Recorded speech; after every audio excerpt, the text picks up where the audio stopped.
Hai, selamat datang di channel alur cerita film Cinema Zuricat.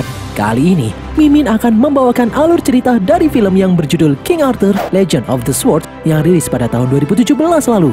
Film ini bercerita mengenai perjalanan epik seorang anak jalanan menuju tahta kerajaan Inggris dengan pedang pusaka Excalibur. Film ini dibintangi oleh Charlie Hunnam, Jude Law, dan Astrid Bergers-Frisbee. Langsung saja kita masuk ke dalam alur cerita film King Arthur, Legend of the Sword. Semoga.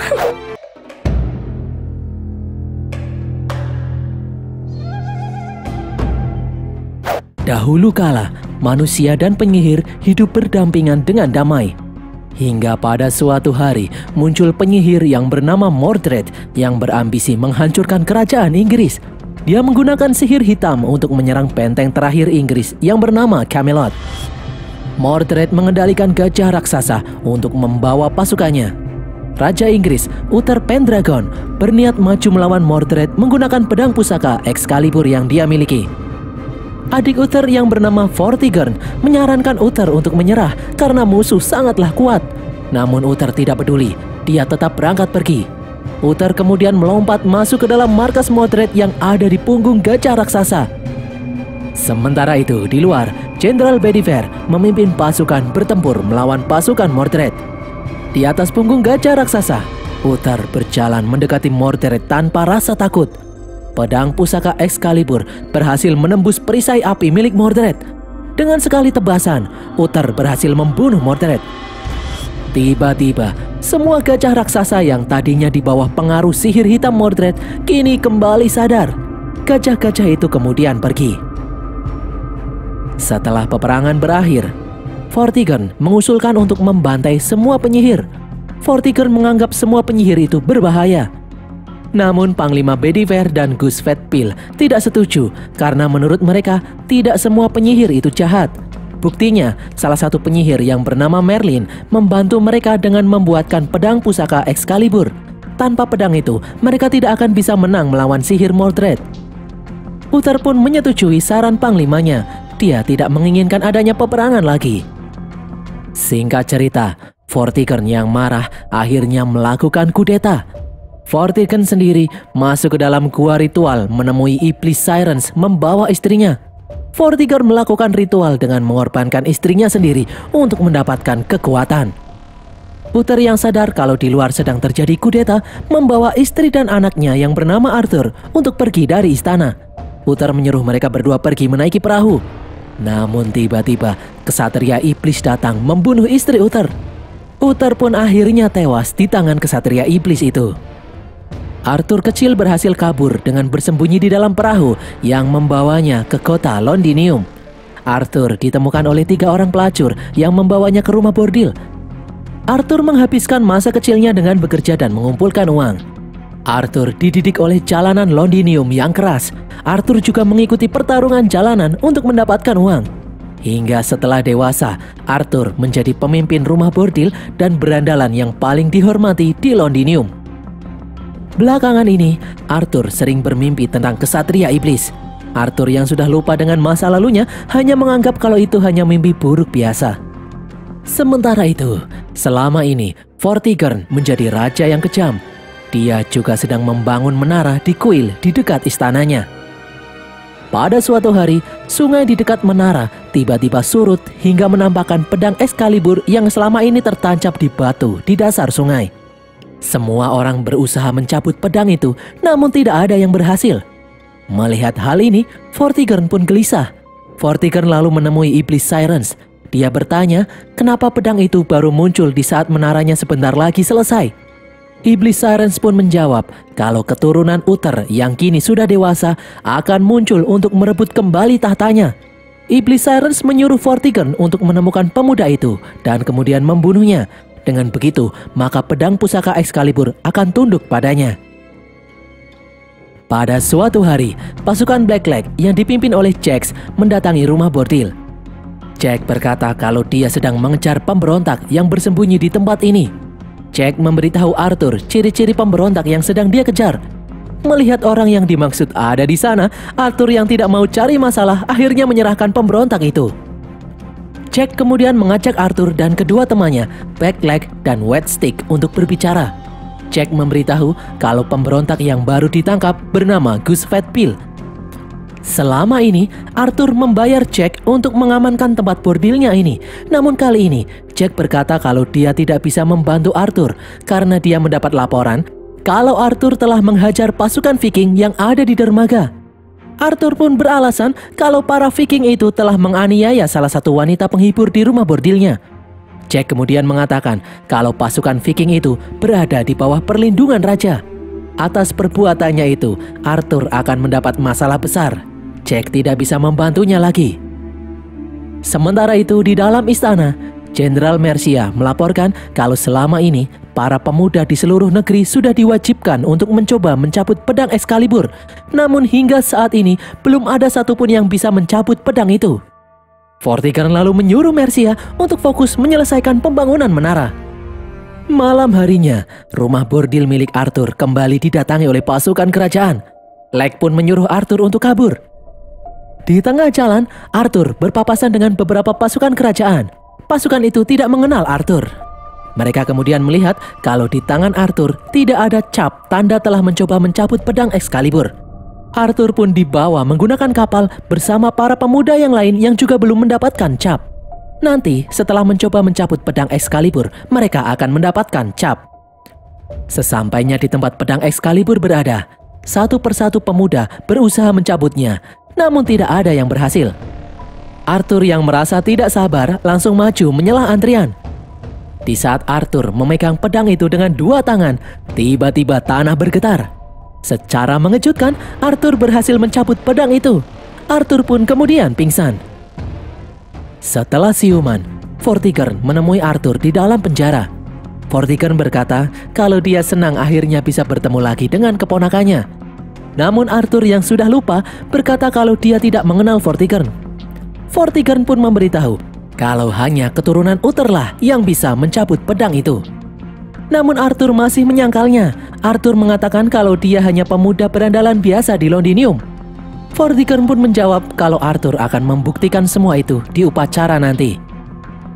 Di tempat lain, di markas persembunyian para pemberontak, Bedivere yang kini menjadi pemimpin pemberontak ditemui oleh seorang penyihir wanita yang diutus oleh Merlin.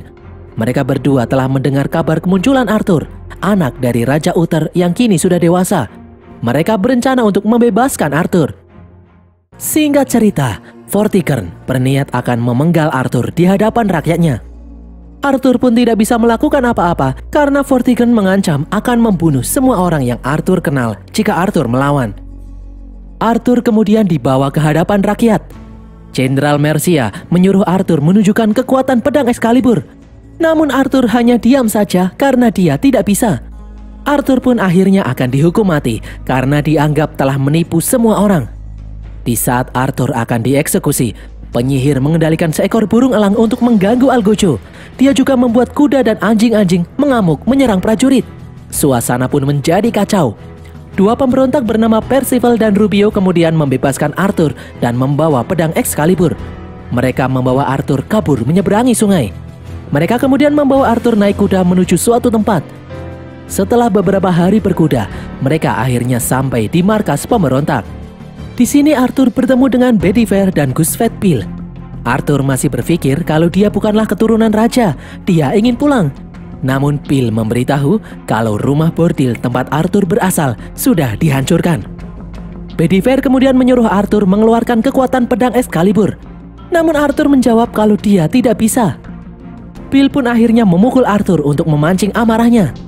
Arthur yang emosi akhirnya menghajar Bill, Bedivere, dan Percival. Arthur kemudian mengambil pedang Excalibur untuk bertarung, namun tiba-tiba Arthur kembali melihat penampakan kesatria iblis. Arthur pun akhirnya pingsan. Keesokan harinya, penyihir menemui Arthur. Dia berkata kalau Arthur telah dikuasai oleh rasa takut sehingga dia belum bisa menggunakan kekuatan pedang Excalibur. Penyihir itu lalu menawarkan cara untuk menghilangkan rasa takut yang selama ini Arthur miliki. Penyihir mengatakan kepada Bedivere kalau Arthur harus dibawa ke tanah kegelapan agar dia bisa mengendalikan kekuatan pedang Excalibur. Mereka berdua pun mengantar Arthur ke tempat portal menuju tanah kegelapan. Penyihir menyuruh Arthur membawa pedangnya masuk ke dalam menara yang ada di dalam tanah kegelapan. Arthur pun akhirnya masuk ke dalam tanah kegelapan. Ternyata di sana Arthur diserang oleh hewan-hewan berukuran raksasa yang sangat buas. Dengan susah payah, Arthur berusaha berjalan menuju menara sendirian. Setelah melewati berbagai rintangan, akhirnya Arthur sampai di dalam menara. Saat dia menempelkan pedang di atas altar, tiba-tiba Arthur melihat bayangan masa lalu. Dia melihat ibunya dibunuh oleh kesatria iblis. Arthur juga melihat ayahnya, Raja Uther, bertarung melawan kesatria iblis. Arthur yang masih kecil bersembunyi di dalam perahu. Arthur lalu melihat ayahnya sengaja menancapkan Excalibur di tubuhnya dan kemudian tiba-tiba berubah menjadi batu. Ternyata kesatria iblis yang membunuh kedua orang tuanya adalah Vortigern. Arthur pun kemudian pingsan. Penyihir dan Bedivere kemudian membawa Arthur kembali ke dalam markas. Arthur yang sudah siuman kemudian memberitahu penyihir kalau di dalam alam kegelapan dia melihat banyak sekali mayat-mayat yang memakai gelang yang sama seperti milik penyihir. Penyihir itu pun mengatakan kalau itu adalah kaumnya yang telah dibantai oleh Vortigern.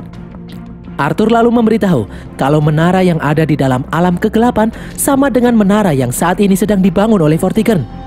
Penyihir menjelaskan kalau itu adalah menara kekuatan. Jika Vortigern berhasil membangun menara hingga selesai, maka kekuatannya akan sama dengan penyihir Mordred. Itulah kenapa pedang Excalibur baru menampakkan diri sekarang untuk menghentikan Vortigern sebelum dia menyelesaikan menaranya. Bedivere lalu bercerita kalau dahulu penyihir Mordred bekerja sama dengan Vortigern untuk mengkudeta Uther. Mordred kemudian membunuh raja penyihir lalu mencuri tongkat sihirnya untuk membuka dan menguasai kekuatan jahat. Merlin kemudian mencuri tongkat sihir itu dan menempanya menjadi pedang Excalibur dan kemudian menghancurkan menara penyihir. Merlin kemudian memberikan pedang itu ke peri danau yang kemudian menyerahkan kekuatan pedang itu kepada Uther dan keturunannya. Malam harinya, Wedstick, Backleg serta anak Backleg yang bernama Blue datang menemui Arthur. Mereka menceritakan kalau pasukan kerajaan telah menghancurkan rumah Bordil. Sebagian orang yang Arthur kenal telah dibantai dan sebagian lainnya berhasil kabur. Mendengar hal itu, Arthur pun emosi. Dia memutuskan untuk melawan Vortigern. Arthur kemudian mengumpulkan para pemberontak untuk membahas cara melawan Vortigern. Mereka pun mulai melakukan aksi perlawanan. Pertama-tama, mereka mengganggu pembangunan menara dengan menenggelamkan perahu yang membawa bahan bangunan serta memblokir sungai. Setelah itu, mereka membebaskan para budak. Mereka kemudian membakar gudang brandy yang ada di dalam istana. Setelah semua kejadian itu, Vortigern akhirnya sadar kalau para pemberontak sudah terang-terangan berperang melawannya. Dia pun memutuskan pergi ke Londinium 3 hari lagi untuk menemui para baron guna mengumpulkan pasukan. Asisten Vortigern yang bernama Maggie kemudian mendatangi markas pemberontak untuk memberitahu rencana Vortigern yang akan pergi ke Londinium. Setelah mendapatkan informasi ini, Arthur dan para pemberontak pun pergi menuju Londinium dan mulai mencari tempat yang tepat untuk memanah Vortigern dari jauh. Mereka pun akhirnya mendapatkan tempat penginapan, namun jaraknya cukup jauh dari dermaga. Untung saja, Bill sangat jago memanah meskipun dari jarak yang sangat jauh. Singkat cerita, rombongan Vortigern akhirnya sampai di dermaga Londinium. Dari jauh, Bill melihat Mercia ada di sana. Bill sangat ingin membunuh Mercia karena dendam sejak lama. Di dalam perahu, ternyata Vortigern sudah tahu kalau Maggie bekerja sama dengan para pemberontak. Saat ini, Vortigern sengaja memancing para pemberontak untuk keluar. Di dalam gedung, Arthur dan yang lain melihat Vortigern keluar dari dalam kapalnya. Namun Arthur yang merasa curiga melarang Bill untuk memanah. Dan benar sekali, ternyata sosok yang dianggap Vortigern itu adalah orang lain yang berpura-pura menyamar menjadi Vortigern. Namun Bill yang masih dendam tetap menembakkan anak panah namun ke arah Mercia. Mercia pun akhirnya tumbang. Seketika terjadi kekacauan. Arthur dan yang lain pun berusaha kabur. Di tengah-tengah pertempuran, Leg terkena tusukan di perutnya. Dia menyuruh yang lain untuk pergi dulu. Dia akan menyusul di belakang. Dengan susah payah, Arthur dan yang lainnya berusaha kabur. Arthur mengajak yang lain pergi ke arena bertarung milik George. Di sana ada lubang selokan yang mengarah ke sungai. Rubio kemudian mengorbankan dirinya dengan melawan pasukan kerajaan agar yang lain bisa kabur. Akhirnya Arthur dan teman-temannya berhasil sampai di arena pertarungan milik George. Arthur mengajak yang lain masuk ke dalam selokan, namun George menolak. George dan yang lainnya berniat melawan pasukan kerajaan hingga tetes darah penghabisan. Pasukan kerajaan kemudian menembakkan panah dari atas bangunan. Penyihir pun mengendalikan burung-burung gagak untuk mengganggu para pemanah. Bill menyuruh Arthur untuk segera kabur, yang lain akan menahan pasukan musuh. Pasukan musuh pun akhirnya berhasil menjebol masuk. Melihat jumlah pasukan musuh yang sangat banyak, Arthur tidak bisa membiarkan teman-temannya dibantai di sini. Arthur kemudian memegang Excalibur dengan kedua tangannya. Tiba-tiba Arthur seperti dirasuki oleh sesuatu. Dengan sekali tebasan, Arthur membantai semua pasukan musuh yang ada di sana. Semua orang yang melihat hal itu pun semakin yakin kalau Arthur adalah keturunan Raja Uther Pendragon, pewaris tahta yang sah. Arthur dan yang lain kemudian bersembunyi di dalam sebuah penginapan. Mereka harus segera pergi dari kota ini. Di luar, Blue akhirnya bertemu dengan ayahnya yang terluka. Mereka berdua pun menuju tempat persembunyian. Di jalanan, rakyat mulai berani melawan pasukan kerajaan setelah melihat kehebatan Arthur menggunakan pedang Excalibur. Sementara itu, Blue dan Lek akhirnya sampai di penginapan menemui yang lainnya. Arthur pun mengajak mereka bergegas pergi. Namun Lek ingin istirahat sebentar. Dia menyuruh anaknya Blue ikut dengan Arthur menuju perahu. Setelah Arthur dan yang lain pergi, tiba-tiba Vortigern dan pasukannya masuk ke dalam penginapan. Di luar, Blue tiba-tiba memutuskan kembali untuk menemui ayahnya. Blue pun terkejut melihat Vortigern ada di sana. Vortigern kemudian mengambil pisau, menyuruh Blue memberitahu di mana yang lain berada. Jika tidak, dia akan membunuh Lek. Arthur kemudian muncul dengan menyandera anak buah Vortigern. Lek kemudian berteriak menyuruh Arthur membawa Blue kabur dari sini. Arthur pun membawa Blue. Dia terpaksa meninggalkan Lek dibunuh oleh Vortigern. Arthur dan yang lain kemudian menaiki perahu menghilang di dalam kabut. Keesokan harinya, merasa kalau perlawanannya ini tidak ada gunanya, Arthur yang putus asa pergi dan membuang pedang Excalibur ke laut. Arthur yang bingung itu pun berlari di tengah hutan. Arthur kemudian terjatuh di genangan air. Tiba-tiba dia ditarik ke dalam air oleh peri danau. Peri danau memperlihatkan penampakan masa depan yang sangat mengerikan jika Arthur tidak menghentikan Vortigern. Peri danau mengatakan hanya Arthur yang bisa mencegah hal itu terjadi. Arthur kemudian kembali ke dunia nyata dengan membawa pedang Excalibur di tangannya. Siang harinya Arthur ditemui oleh rekan-rekannya. George memberitahu kalau kabar kemunculan Arthur telah membuat rakyat mulai melakukan pemberontakan di seluruh negeri. Mereka semua berjuang untuk Arthur. Bedivere pun mengajak Arthur untuk kembali berjuang bersama mereka. Arthur lalu menyuruh yang lain untuk bersiap-siap. Dia mengajak yang lain untuk menyerang istana. Mereka kemudian kembali ke markas pemberontak. Sesampainya di dalam markas, mereka melihat semua orang telah tewas. Mereka lalu melihat komandan pasukan kerajaan yang bernama John sudah menunggu mereka. John menyampaikan pesan dari Vortigern, menyuruh Arthur menyerahkan diri ke istana jika ingin Blue dan penyihir selamat. Singkat cerita, Bedivere kemudian datang ke istana menyerahkan pedang Excalibur. Bedivere mengatakan Arthur akan datang menyerahkan diri jika penyihir dan Blue sudah dibebaskan. Lagi pula Arthur kini sudah bukan siapa-siapa tanpa pedang Excalibur. Vortigern kemudian bersedia membebaskan penyihir, namun dia tetap menahan Blue. Dia akan membebaskan Blue setelah Arthur datang nanti. Setelah bebas, penyihir kemudian melakukan ritual untuk melindungi Arthur. Arthur kemudian berkuda menuju istana untuk menyerahkan diri. Sementara itu, penyihir mengirim burung elang yang membawa seekor ular untuk dijatuhkan ke istana. Setelah Arthur sampai di istana, kedua tangannya diikat. Vortigern kemudian berniat membunuh Arthur menggunakan pedang Excalibur. Tiba-tiba seekor ular muncul. Vortigern langsung menebas ular itu dengan Excalibur. Namun akibatnya pedang itu menancap di tiang dan tidak bisa dilepas. Tiba-tiba seekor ular raksasa datang. Ular itu mengamuk, membunuh semua pasukan kerajaan yang ada di sana. Setelah semua pasukan itu tewas, ular itu pergi begitu saja. Arthur kemudian melepaskan ikatan dan mencabut pedang Excalibur dengan mudah. Sadar kalau dia tidak akan menang melawan Arthur, Vortigern akhirnya memutuskan meminta bantuan kepada iblis Sirens lagi. Kali ini, Vortigern mengorbankan putri satu-satunya agar dia bisa berubah menjadi kesatria iblis. Di luar, Bedivere dan yang lainnya mulai melakukan perlawanan. Arthur kemudian bertarung melawan pasukan kerajaan untuk bisa menuju menara menemui Vortigern yang ada di sana. Pasukan yang melihat kekuatan Excalibur pun akhirnya tunduk di hadapan Arthur. Akhirnya Arthur sampai di dalam menara. Tiba-tiba Arthur tersedot masuk ke dalam dimensi lain. Dia berhadapan dengan kesatria iblis yang telah membunuh orang tuanya. Pertarungan pun tidak bisa dihindari. Kekuatan kesatria iblis sangatlah kuat, membuat Arthur kewalahan. Arthur kemudian melihat bayangan ayahnya, Uther. Uther berkata kalau dia menyerahkan pedang Excalibur itu kepada Arthur. Setelah kembali sadar, Arthur bangkit kembali melawan kesatria iblis.